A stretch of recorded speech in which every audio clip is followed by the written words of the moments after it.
Dr. Sam Foote is the original whistleblower who first brought to light allegations of corruption, falsifying records, and delays in patient care at Phoenix's VA Medical Center. Now the New York Times is reporting that senior department officials in Washington knew about the problems at the Phoenix facility long before the scandal broke. One of the more shocking revelations this year involved a Veterans Affairs hospital in Phoenix.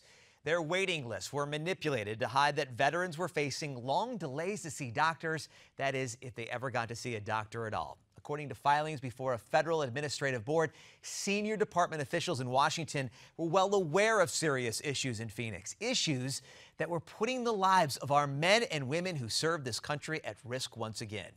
Welcome to Midpoint, a former member of the United States Army who served for almost 8 years and was in the combat theaters for Operation Iraqi Freedom and Operation Enduring Freedom, now an advisor for Concerned Veterans for America. We welcome Amber Smith and thank her for her service. Hi, Amber. How you doing?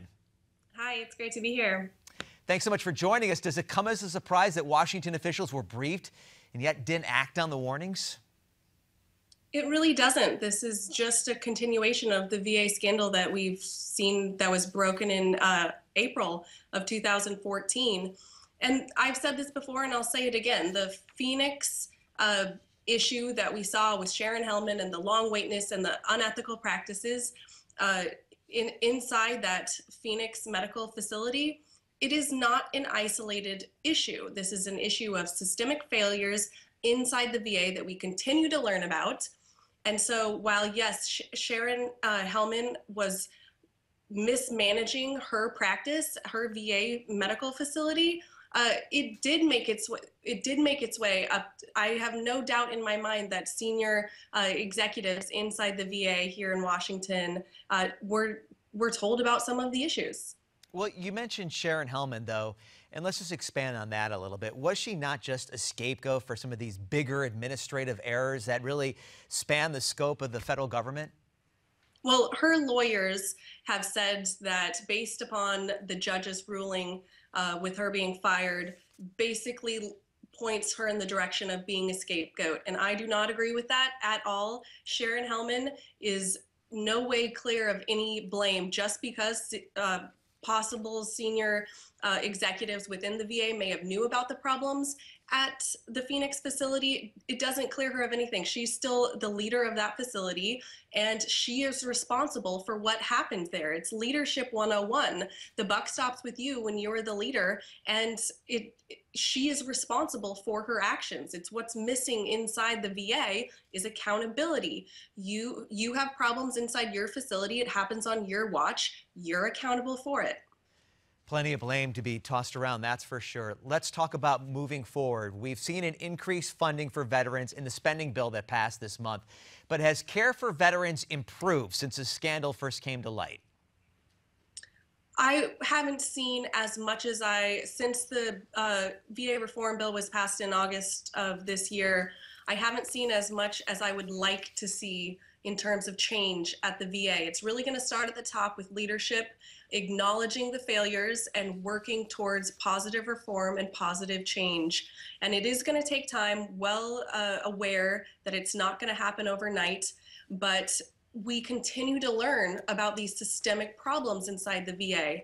So it's not going to happen overnight, but it's also, I'd like to see a little bit more happening in terms of patient care for veterans, for our heroes who have fought overseas, who come home and are looking for, they're not looking for anything special, they're looking for medical care that they have earned and they're not receiving it.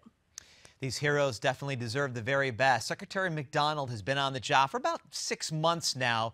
What kind of report card grade do you give him so far for what he's done as the head of the Veterans Administration? You know, it's going to be, we knew when Bob McDonald came on as the Secretary of the VA that he has a rough road ahead of him in terms of making the proper reform that's really going to get in and change the VA for the better and make it a better place and a reliable place for our veterans and really regain their trust in terms of going to the VA. So he's working hard. I am happy to see some of the changes and his attitudes towards some of it. And so I'm going to keep a watchful eye on his actions in the next year and see what he's really doing, making sure he follows through with what he said he's going to do at the VA.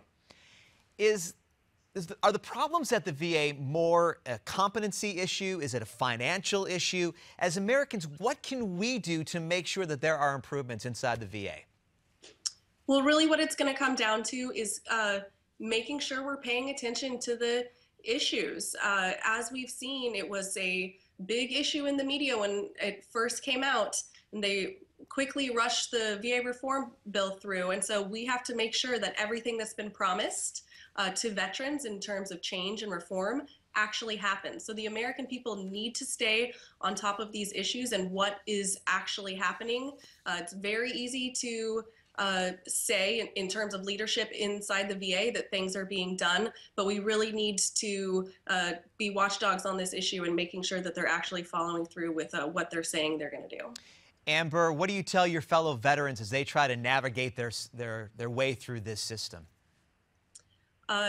Don't give up. It can be extremely frustrating. I've had to navigate it myself, and it is extremely frustrating, from anything from the long phone call waits to the bureaucracy with paper mismanagement and almost just the small issues in terms of getting things changed. It can be extremely frustrating, and you wait months and months for sometimes just the smallest things. But I have noticed, I will tell you that much, that I have noticed a change from when I first started with customer care inside the VA. Mm-hmm. I would say that has been a positive change in terms of my own personal experience from when I first started getting familiar with the VA to what I'm seeing today when I have to speak with them. Good to see those improvements. One more question. There's obviously an unwillingness for anyone to accept responsibility for fear of reprisal, but what can we do to ensure that the actions of the Veterans Administrations are held up to scrutiny? Well, what we need to do is we need to not let this issue die. So it's very important that we maintain a watchful eye on these types of issues. When information is broken in the news media, just like we learned about senior executives may have known about what was going on in Phoenix prior, it wasn't just a regional issue, that they actually did know. Amber, we know you're going to stay on top of it too. I got to cut you off right there. Thank you so much for your service, and thanks for being with us right here on Midpoint. A lot more to talk about right here on Newsmax TV for a Tuesday afternoon.